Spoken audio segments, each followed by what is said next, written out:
참 좋은 계절, 좋은 날씨에 거룩하고 아름다운 장소에서 만나 뵙게 돼서 참 감사드립니다. 별로 감사하지 않으신가? 만약에 우리가 부끄러운 장소나 불편한 장소에서 만난다면 얼마나 민망하겠습니까? 거룩한 자리, 좋은 자리에서 사랑스러운 여러분 만나 뵙게 돼서 참 감사합니다. 할렐루야.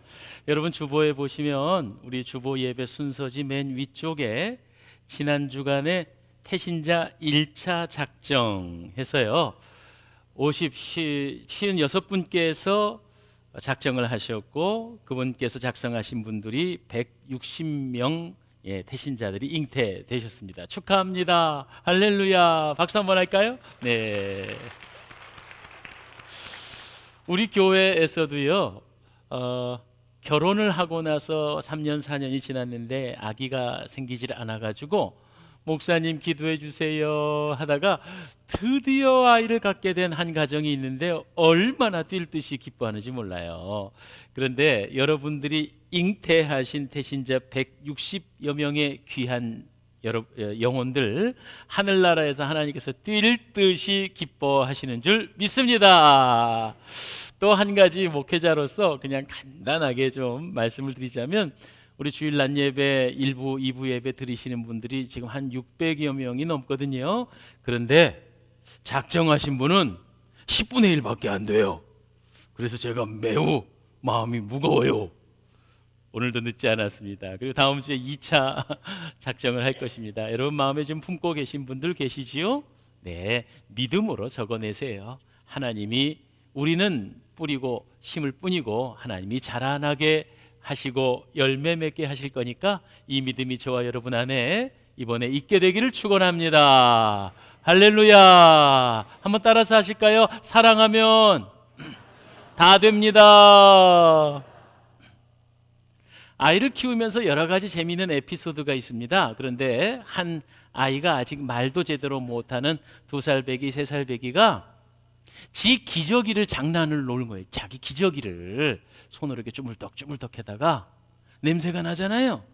근데 때마침 그 손을 들고 막 아빠가 퇴근을 해서 집에 딱 들어서는데 아이가 막 그 손으로 아빠 아빠 이랬습니다.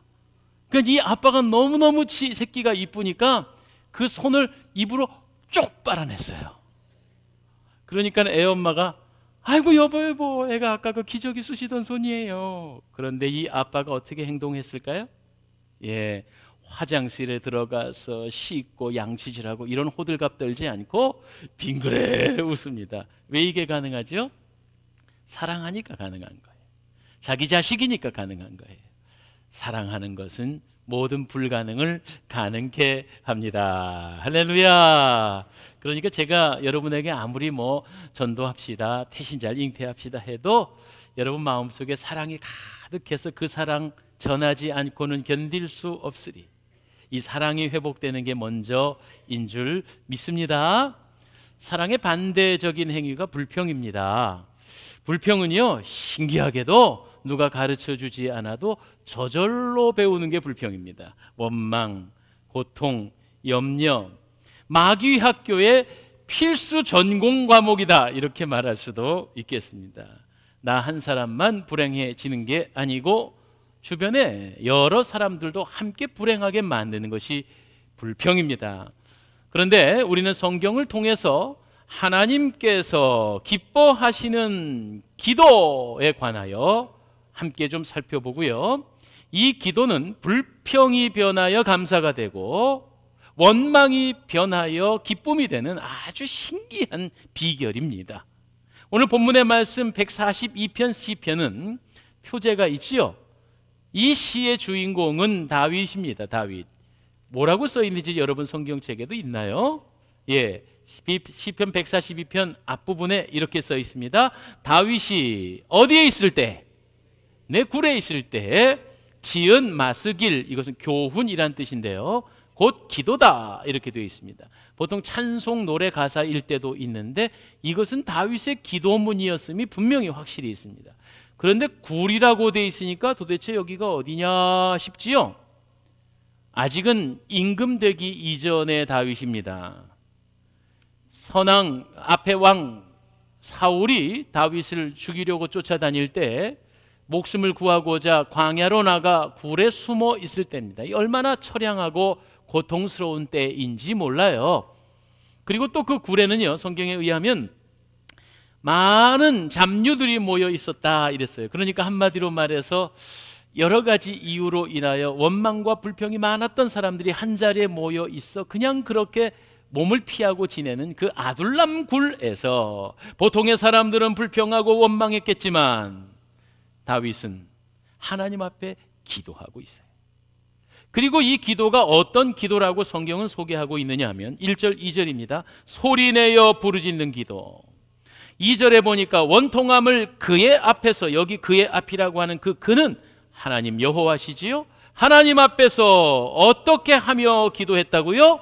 토로하며. 따라서 하겠습니다. 토로하며 기도했다. 예, 토로하며 기도했습니다. 이렇게 토로하며 기도하는 것이 어떤 것이냐 하면 진실하게 마음에 있는 모든 것을 내어 보내며, 일반적으로 그냥 토한다. 주일 아침에 토하는 얘기해서 죄송합니다. 여러분, 토하는 것입니다. 마음에 있는 것을 다 내어놓는 것입니다. 조금 불결하게 생각이 되겠지요. 사람이 음식을 먹을 때는요, 순서가 있는 법입니다. 혹시 고급 레스토랑에 정식으로 음식을 드셔보셨나요? 에피타이저부터 시작해갖고 본 음식해서 디저트까지 차례대로 먹게 됩니다. 제가 일전에 좋은 중국 음식점에서 식사를 해보니까 찬 음식부터 해서 따뜻한 음식으로 해가지고 단 음식까지 순서대로 먹는 게 그게 정식입니다. 그렇지요? 그런데 토를 하면 순서가 없이 쏟아져 나옵니다. 마구 왕창 쏟아져 나옵니다. 토로하는 기도라 하는 것은 하나님 앞에 격식도 갖출 것도 없어요. 뭐 내가 이성으로 뭐 순서 정할 것도 없어요. 그냥 마음에 있는 그대로를 진실하게 하나님께 내어놓는 것이 바로 토로하는 기도입니다. 다윗이 지금 아둘람굴에서 억울한 심정을 담아 하나님 앞에 부르짖고 기도하는데 토로하는 기도를 하고 있다는 거예요. 사람의 마음속에 맺히는 것이 있어요. 그래서 막 속상해요. 그것이 쌓이고 쌓여서 욱 하고 분노를 토해낼 때요, 실수하기 굉장히 쉽습니다. 이 감정을 절제하지 못하고 한꺼번에 사람 앞에 쏟아내면 그것이 폭력이 되기도 하고 분명히 후회하게 돼요. 그런데 하나님 앞에서, 사람이 아니라 하나님 앞에서 원통함을 쏟아냈기 때문에 그 원통함에 있어서 하나님이 다 받아주시고 결국은 하나님 앞에 토하니 사람 앞에 실수하지 않게 되는 것, 이것이 바로 토로하는 기도의 영적인 유익이다, 이렇게 말할 수 있겠습니다. 사람이 가슴에 무엇을 품고 있느냐, 그거 매우 중요합니다. 하나님 앞에 솔직히 토하고 난 그 다음에 하나님을 피난처로 삼은 다윗은 바로 이러한 다윗의 모습을 보고 하나님께서 이는 내 마음에 드는 자라고 말씀했어요. 다른 거 아니에요. 하나님 앞에 진실하게 기도하는 이 다윗을 하나님은 기뻐하시고 기특해 하셨다 하는 것입니다. 흔히 우리들 마음에 뭐 맺히는 게 있고 다 인간관계 문제 아니겠어요? 어떤 경우 이 사람은 믿을만해 싶어가지고 그 사람한테 어떤 사람에 대한 얘기를 막 토해냅니다. 그때만큼은 시원한 것 같아요. 그런데요, 이게 소위 뒷담화가 되거든요. 뒷이야기가 되는데 나는 믿을만해서 한 이야기가 삽시간에 퍼져나가고요. 그리고 그 대상이 되는 사람에게는 또 살이 붙어서 가요. 난 그런 의도로 말한 거 아닌데 더 나쁘게, 더 험하게 그 사람 귀에 들리게 되는 게 이게 사람 사는 이치입니다. 그래서 사람에게 토로하면 위험해요. 그러나 하나님께 토로하면 안전한 것을 믿으시기를 바랍니다.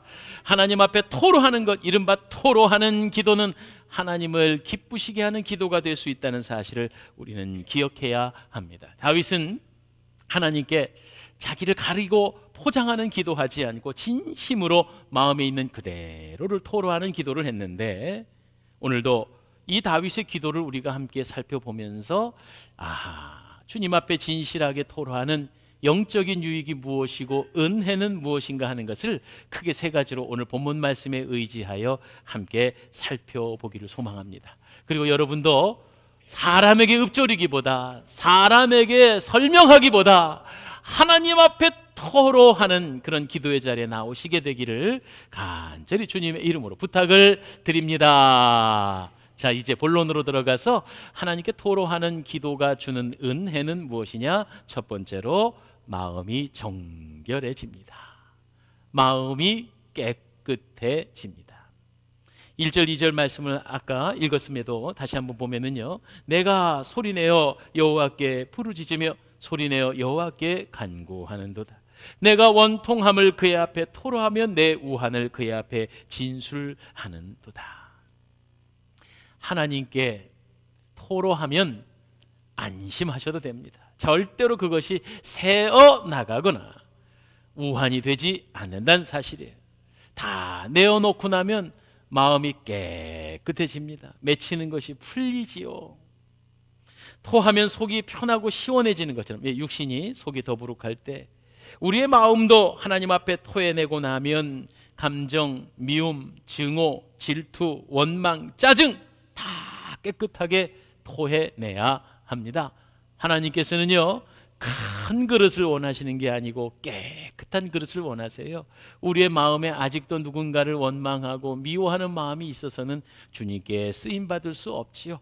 아무리 그릇이 금그릇, 은그릇, 고급 보석으로 장식되어 있어도 더러우면 쓰임받을 수 없는 것처럼 우리의 마음의 그릇이 깨끗하게 쓰임받으려면 맺힌 것, 원망, 증오, 질투, 미움이 깨끗하게 씻음을 받아야 하는데, 문제는 뭐예요? 어떻게 씻을 수 있느냐지요? 그것은 하나님의 존전 앞에서 진실하게 토로하는 것입니다. 그래야 마음이 깨끗해집니다. 그래야 마음이 정결해집니다. 저는 이제 아직은 젊은 부족한 종이지만 그래도 목회를 한 지가 거의 20여 년이 가까이 됩니다. 목회를 하면서 조금 철없는 어릴 때는 그런 생각을 했습니다. 설교를 기가 막히게 잘하고 성경에 관한 지식과 신학적 지식을 충만히 해서 그러면 목회가 쭉쭉 잘 될 줄 알았어요. 그런데 날이 갈수록 그것이 아니구나라는 걸 깨달았습니다. 우리 사랑하는 성도님들의 아픔과 형편과 그리고 그 상황들을 영적으로 헤아려 볼 수 있는 목자, 양들의 필요를 채울 수 있는 목자, 이게 청산유수 같은 설교보다 더 소중하다는 걸 점점 깨달아져 가요. 한마디로 말해서 여러분의 염려, 걱정, 고통, 근심, 질병의 아픔들 제가 함께 느낄 수 있어야 하고 함께 아파한다는 거, 이게 진짜 목회구나. 요만큼 10분의 1, 100분의 1 깨달아 가고 있습니다. 제가 읽은 감동적인 책 중에 상처 입은 치유자 헨리 나우엔이 쓴 아주 작은 책입니다. 여러분도 꼭 이 책은 읽어볼 만한 책이에요. 상처 입은 치유자.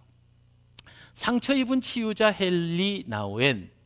도대체 이 상처 입은 치유자라는 건 누구를 뜻하는 걸까요? 네, 예수님 말하는 거예요. 예수님께서요, 하늘나라 보좌에서 이놈들 어디 날 좀 잘 섬겨봐라 하는 그런 신이 아니라 친히 육신을 입고 이 땅에 오셔서 우리가 겪는 수많은 고통을 같이 겪으셔요. 배고픔도 아시고 추위와 더위에 고통받으시고 억울함도 당하시고 신체적인 고통과 질고를 겪으시고 이 모든 것을 겪으시고 십자가에 달려 우리의 죄를 위해 대속하사 죽으시고 부활 승천하시어 하나님 보좌 우편에 앉으셨다. 성경은 이렇게 우리에게 말씀하세요. 그러니까 이 예수님은 말이죠, 우리의 변호인이 되어주세요. 하나님께서 에이 저 녀석들이 왜 저렇게 나를 잘못 섬기나 하고 분노해 하셔도 우리 예수님께서 변호자가 되셔서 아버지, 내가 육신을 입고 살아보니 저 백성들이 이러저러합니다. 배고픔 때문에 범죄하고 미움 때문에 실수하고 그걸 내가 겪어봤어요. 하나님 용서해 주세요. 너그러이 덮어주세요. 오늘 우리의 변호인 되셨다는 거지요. 우리와 똑같이 고난을 받으시되 죄는 없으신 분. 그래서 헨리 나우엔은 상처 입은 치유자라는 말을 책으로 썼습니다. 그렇습니다. 오늘 우리도 하나님 앞에서 토로하는 기도를 하면서 하나님, 내가 이만큼 고통받았습니다. 하나님 억울합니다. 사람에게 읊조리지 않고 하나님에게 탄원하니까 하나님이 내 형편 아시고 내 원한 녹여주시고 미움과 다툼과 질고 안에서 자유케 하여 주십니다. 이것이 마음이 깨끗해지는 것입니다. 내 마음이 깨끗해질 때야 고통받는 이웃도 눈에 보입니다. 마음을 토하는 기도, 이것이 얼마나 우리에게 큰 은혜인지. 바로 마음을 토하고 나면 첫 번째 받는 은혜는 내 영혼이 깨끗해진다는 사실입니다. 할렐루야. 두 번째로 하나님 앞에 토로하는 기도를 통해 받는 두 번째 은혜는요, 하나님보다 이전보다 더욱 주님을 뜨겁게 사랑하게 됩니다. 이전보다 더욱 주님을 더 가깝게 여기게 됩니다. 사람 간의 관계도 그래요. 여러분, 아까 말씀드린 것은 남 흉보는 건 사람에게 말하지 않다 하더라도 친구지간이나 부부지간에 내 비밀을 그이는 알잖아요. 내 심정을 그이가 알지요? 그러면 친해져요. 저도요, 제가 우리 익산에 와서 3년여 됐는데 우리 지방에 여러 존경하는 목사님들 계시는데 한두 분 목사님하고는 좀 더 가까워졌어요. 왜 그러냐면 함께 등산도 좀 가고 함께 식사도 하면서 그냥 제 형편과 상황들을 그분이 알아주세요. 아이고, 임 목사 참 그래 힘들었겠구나. 아, 임 목사 참 대단해. 제 형편을 알아주시니까 아유, 내가 그 선배님하고 더 가까워져서 위로가 되고 힘이 되고, 그래서 어쩔 때는 그냥 무슨 어떤 선택이나 결정에 중요한 일이 있으면 당장 달려가서 상황들을 한번 함께 의논하게 돼요. 이게 친해지는 거 아니겠어요? 그렇습니다. 하나님 앞에 진심으로 토로하고 부르짖어 기도하면요, 그 토로하는 것 자체의 영혼도 깨끗해지지만 이전보다 더욱 하나님을 뜨겁게 사랑하게 됩니다. 할렐루야. 이전보다 더욱 하나님을 뜨겁게 가깝게 여기게 됩니다. 이왕에 하나님과 가까이 하셔야지요. 하나님과 가까움이 내게 복이니라 시편 기자는 말했어요. 지금 여러분과 하나님과의 거리는 어느 정도이십니까? 일반 사회학자가 그렇게 말하더군요.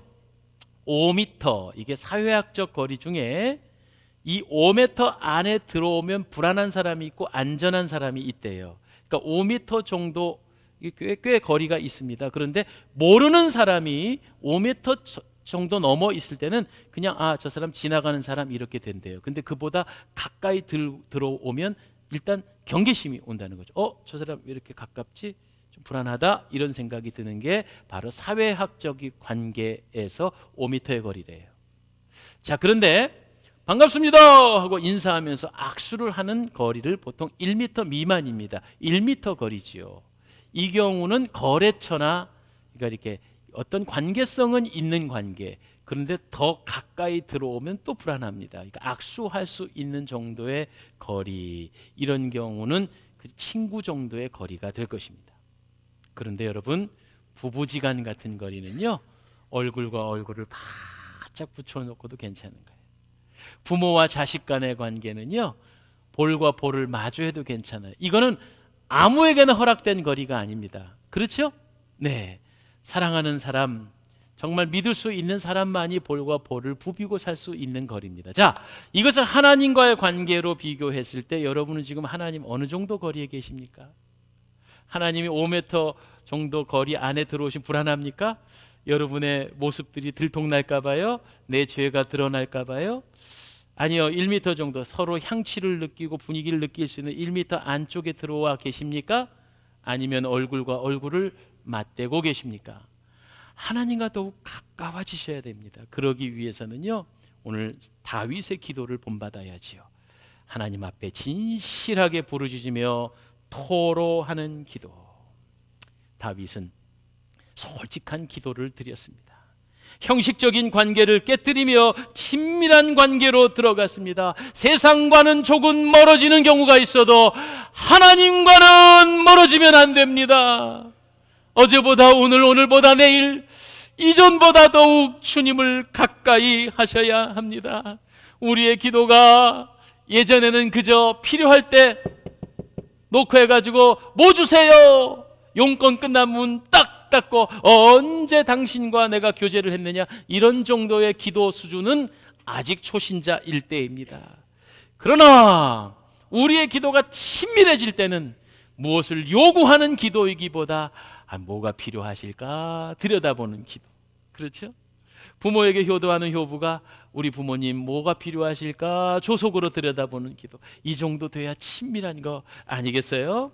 하박국 선지자의 기도가요, 하박국서를 보면 이렇습니다. 처음 1장에 보면 내가 하나님께 부르짖어도 대답 없고 주께서 듣지 아니하시니 하면서 한탄하는 기도를 하고 있어요. 그런데 하나님께서 여차저차해서 하박국에게 깨달음을 주십니다. 하박국은 결국 하박국서 3장 17절 이하에 보니까 자세가 180도 달라져 있기를, 비록 무화과 나무가 무성치 못하며 포도나무 열매가 없으며 감람나무에 소출이 없으며 밭에 식물이 없으며 우리의 양떼가 없어도 나는 오직 여호와 한 분만으로 기뻐하리로다. 믿음이 성숙했지요. 신앙이 자라났어요. 이와 마찬가지로 예전에는 자기네 소원이 이루어지지 않아서 하나님 도대체 계십니까? 어떻게 이렇게 침묵하십니까? 하고 원망했다면 하박국이 성숙해지자 나는 다른 거 다 필요 없어요. 여호와 한 분만으로 나는 기뻐요. 이렇게 하나님을 찬양하며 성숙해지는 신앙을 맛보게 됩니다. 그렇게 친해지려면 어떻게 해야 된다고요? 하나님께 진실하게 토로하는 거예요. 우리의 기도가요, 하나님 앞에 체면 차리지 말고 하나님 날 좀 도와주세요 하고 진실로 하나님을 의지하는 그런 저와 여러분이 되어져야 하겠습니다. 할렐루야. 철학적인 질문 하나 할까요? 사랑이 뭐냐고 물으신다면, 철학적인 질문입니다. 사랑이 뭐냐고 물으신다면 눈물의 씨앗이라고 말하겠어? 이거 말 말고 제가 고민하며 연구해 봤는데, 사랑이 뭐냐고 물으신다면 지는 것입니다, 이렇게 말해요. 진단해, 진단. 양보하는 것입니다. 사랑이 뭘까요? 결국은 우리는 예수 그리스도께서 모든 죄를 짊어지시고 우리를 위해 죽으셨다고 하는 그 사랑을 배워야 합니다. 마태복음 20장 27절 이하에 예수님 말씀하십니다. 너희 중에 누구든지 으뜸이 되고자 하는 자는 너희의 종이 되어야 하리라. 인자가 온 것은 섬김을 받으려 함이 아니라 도리어 섬기려 하고. 그렇습니다. 이 종의 마음이죠. 종의 마음을 깨달으려면 바로 이 예수님의 말씀, 어찌 보면은 으뜸이 되면 종이 되고, 종이 되고자 하면 으뜸이 되는 이 놀라운 모순 같은 진리, 이것을 우리가 깨달아 가야 하겠습니다. 마음을 토하는 진실한 기도를 하고 나면 깨달아지는 게 뭐냐 하면, 아하, 문제의 원인은 바로 나였구나, 내가 죄인이었구나, 이것이 깨달아집니다. 그리고는 나 같은 죄인을 용서하신 주님의 사랑에 감격하며 그 주님을 뜨겁게 사랑하게 된다, 이런 말씀이에요. 주님 없으면 살 수가 없어요. 저와 여러분의 고백되기를 바랍니다. 일전에 비행기를 탔는데 이만한 가방에 무언가를 들고 한 사람이 올라타서 자기 자리에 앉고 옆자리에 그 가방을 올려놨는데, 그 가방이 올라오자마자 그 가방 속에서 깨개갱 깨개갱 소리가 나는 거예요. 뭔가 했더니 애완견을 데리고 탔더라고요. 아니, 비행기에 강아지를 데리고 여행을 다닙니까? 그랬더니 그분이 하는 말이, 이 강아지도 사람 좌석표 하나 돈 내고 탔습니다. 그런데요, 전 그때 처음 알았어요. 그러면서 그분이 하는 말이, 나는요, 그때 강아지 이름을 잘 모르겠어요. 아무튼 뽀삐라고 합시다. 난 뽀삐 없으면 한순간도 살 수 없어요, 이렇게 말하는 거 있지. 제가 아주 다 100% 이해는 다 되진 않습니다만은 여러분 또 이해되는 분 계실 거예요. 나는 뽀삐 없으면 한순간도 살 수 없어요 하시는 그분의 고백처럼, 우리의 고백이, 우리 주님 사랑하는 예수님 없으면 난 한순간도 살 수 없어요, 이렇게 고백되어지기를 주의 이름으로 축원합니다. 기도하면 나는 사라지고 오직 주님만 나타나죠. 그런데 기도가 없으면 내가 주인 됩니다. 마음을 토하는 기도를 드림으로 하나님과 더욱 친밀해지고 더욱 가까워지는 그런 저와 여러분 되시기를 축원합니다. 끝으로 마음을 토하는 진실한 기도를 하여서 얻는 영적인 은혜, 그 은혜의 세 번째는 뭐냐 하면요, 사람이 사랑스러워진다는 얘기예요. 마음을 통하는 기도.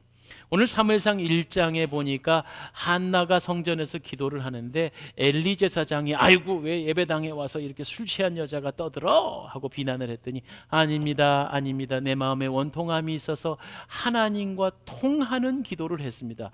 여기는 또 하나님과 통하는 기도다. 통하십니까?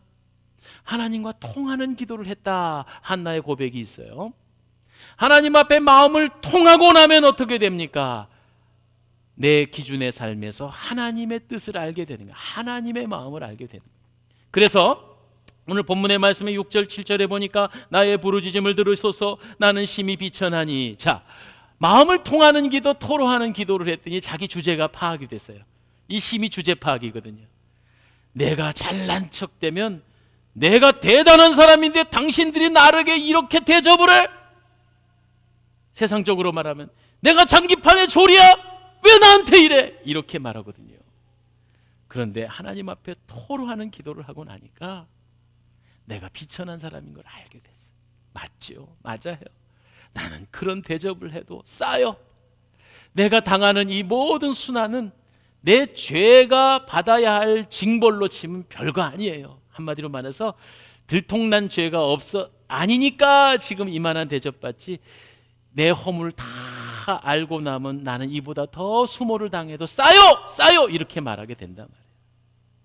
하나님의 마음을 통하고 나면 나는 비천합니다 라고 고백하게 된다, 그런 말씀이죠. 더구나 또 뭐라고 돼 있느냐 하면 6절 뒷부분에 나를 핍박하는 자들에게서 나를 건지사 그들은 나보다 강합니다. 일반적으로 원망이 막 쏟아지고 속상하면은요, 남을 욕하게 되고 그 사람을 저주하게 돼요. 그런데 오히려 다윗은 하나님과 통하는 기도를 하고 나니까 그들이 나보다 강해요, 나는 비천해요, 이 현실 파악을 잘 하고 있는 겁니다. 이것을 조금 더 신앙적으로 나아가서 잘 이야기하면 내가 복음의 공로를 힘입어서 죽을 죄인이 구원함 받았다는 것에 감격하고 나니까 원수가 달리 보이는 거예요. 원수마저도 사랑스럽게 보이는 겁니다. 이것이 마음을 통하는 기도의 은총이라고 저는 생각해요. 자, 마음을 통하고 나왔어요. 그러니까 하나님 마음이 이해가 됐어요. 그럼 뭔 말씀입니까? 저 원수마저도 우리 하나님은 구원의 대상이 되시는 거예요. 내가 하나님 사랑하잖아요. 그러니까 하나님이 사랑하시는 건 나도 내 비유에 좀 맞지 않아도 사랑하게 된다, 이런 얘기입니다. 이해가 되십니까? 처녀가 총각이 아가씨가 자기야 스파게티 먹고 싶어. 그런데 이 총각은요 김치찌개를 먹고 싶은 거예요. 그런데 총각이 양보를 합니다. 그래, 나도 스파게티 좋아해. 그리고 따라가서 느끼한 스파게티를 먹습니다. 왜 그렇죠? 사랑하기 때문에. 우리가 살다 보면 왜 여기 서 있는 부족한 종에게도 원수지간이 없겠고 왜 맺힌 사람이 없겠습니까? 그런데 이 세상에 한 영혼도 버림받은 영혼이 없는 것처럼 하나님 다 구원의 대상이고 사랑하셔서 아들을 주시기까지 사랑하신 대상이에요. 그러니까 그 사람이 아무리 밉상이어도 못된 짓을 해도 그래, 내가 사랑하고 존경하는 내 사랑하는 예수님이 저희를 위해서도 죽으셨구나. 그러니 내 비유에 안 맞아도 예수님께서 사랑하신 대상이니 나도 저분을 사랑하기로 결단하는 겁니다. 사랑은요, 사랑할 만해서 사랑하는 건 세상 사람들이 하는 것이고, 믿음의 사람은 이 예수님의 사랑을 근거로 해서 이웃을 사랑하는 거죠. 아니, 사랑하기로 결심하는 거죠. 사랑할 수 있는 능력은 하나님께서 부어 주십니다. 알고 보면 다 우리 모두 불쌍한 존재지요. 예수님 사랑 아니면 저 사람뿐만 아니라 나도 지옥 갈 인생이었습니다. 그러나 주님의 그 십자가 사랑으로 인해 우린 서로 아끼고 사랑하기로 결단하는 것입니다. 좌우의 분들이 바로 원수지간은 그런 뜻은 아니고요. 이 당신도 예수님의 사랑의 은혜를 입은 자, 내가 당신을 사랑하기로 결단합니다. 이렇게 우리 좌우의 분들은 살짝 존경하는 눈으로 쳐다보시고 사랑합니다. 시작. 사랑합니다. 네. 말씀을 마치겠습니다. 다윗이 하나님 마음에 쏙 드는 사람이었을까요? 그는 하나님 앞에서 가식 없이 진실하게 토로하는 기도의 사람이었습니다. 그리고 하나님의 마음을 통하고 나니까 하나님의 심정을 이해하게 됐습니다. 아, 그래, 그분도 사랑해야 되는구나. 오늘 다윗은요, 비록 사울에게 쫓겨갔지만 그 정적 사울이 그래, 그분 대단한 분입니다. 나보다 강한 분입니다 하고 그분을 품어낼 수 있었기에 몇 번의 사울을 죽일 수 있는 기회가 다윗에게 있었음에도 불구하고 그를 품어낸 이야기가 사무엘상에 많이 나오잖아요. 여러분, 우리에게 있어서도 원수를 원수로 갚지 않고 사랑할 수 있는 능력이 바로 기도하는 사람에게 가능한 것이구나. 오늘 본문을 통해 깨닫게 됩니다. 기도는 생명이며 기도는 사랑입니다. 기도할 때 갈등은 사라지고 싸움은 눈 녹듯이 녹아집니다. 용서와 사랑으로 충만한 사람, 다윗과 같은 하나님 앞에 진실하게 토하는 기도, 그런 저와 여러분이 되어지기를 소망합니다. 마음이 상한 일이 있어도 그 원망의 대상에 대해 원망을 품지 말고 그 상한 마음을 주님 앞에 아뢰셔서 위로받고 치료받고 결국은 사랑으로 감싸낼 수 있는 그런 저와 여러분 되기 바라면서요, 우리 아까 예배 전에도 찬양팀과 함께 불렀던 가사가 참 은혜가 돼서 이 시간에 한 번 더 불러볼게요. 마음이 상한 자를 고치시는 주님, 하늘 아버지 날 주관하소서.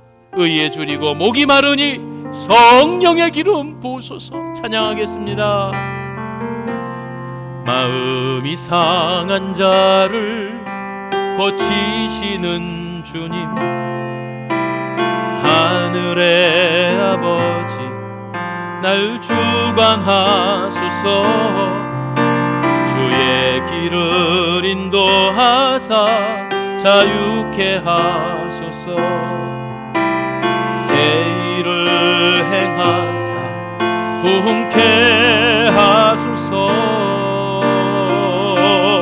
의에 줄이고 목이 마르니 성령의 기름 부으소서. 의에 줄이고 목이 마르니 내 잔을 채워 주소서. 마음이 상한 자를 고치시는 주님, 오늘 우리가 다윗처럼 진실하게 주님 앞에 토로하여 원망, 염려, 걱정, 근심, 불평 다 녹아지고 뜨겁게 예수님처럼 원수까지도 아끼고 사랑할 수 있는 믿음의 사람 되게 해달라고. 오냐, 그래, 내가 기도가 부족했구나. 다시 한번 깨닫고 주님 앞에 진심으로 나의 문제를 토로하는 귀한 저와 여러분 되기를 소망합니다. 이 시간 마음을 품고 주님 앞에 잠시 머리 숙여 소리내서 여러분의 결단을 기도합니다. 주여, 3번 외치고 기도합시다. 주여, 주여, 주여. 하나님, 우리의 마음의 어두움을 물리쳐 주시고 종의 기도에 응답하옵소서. 하나님, 내가 곤고합니다. 하나님, 내가 아픕니다. 하나님, 진실하게 주 앞에 간구하는 종들을 기억하사 하늘의 은총을 내려주사 녹여주시고 아버지 치료하여 주시옵소서. 저희를 불쌍히 여기사 인생의 모든 일은 가운데 하나님 역사하여 주셔서 하나님 치료하시고 새 힘 불어넣어주시고 은혜 내려주시옵기를 간절히 바라고 소원합니다. 아버지, 성령의 기름 부음을 더하여 주시옵소서. 의에 줄이고 목마르오니 하나님 저희들에게 은혜 베풀어 주시옵소서. 아버지, 함께하사 오늘 이 시간 치유하시고 위로하여 주시옵소서. 성령이여 역사하여 주시고 함께하여 주시어서 하나님, 우리 사랑하는 성도들 주님 인도하사 역사하여 주시옵고 위로하여 주시옵소서. 하나님, 마음에 쏙 드는 믿음의 사람들 되게 하여 주시옵소서. 우리 다 함께 찬양합니다. 의에 줄이고 목이 마르오니 성령의 기름을 부어 주시옵소서. 의에 줄이고 의에 줄이고 목이 마르니 성령의 흐름 부으소서. 의에 줄이고 목이 마르니 내 잔을 채워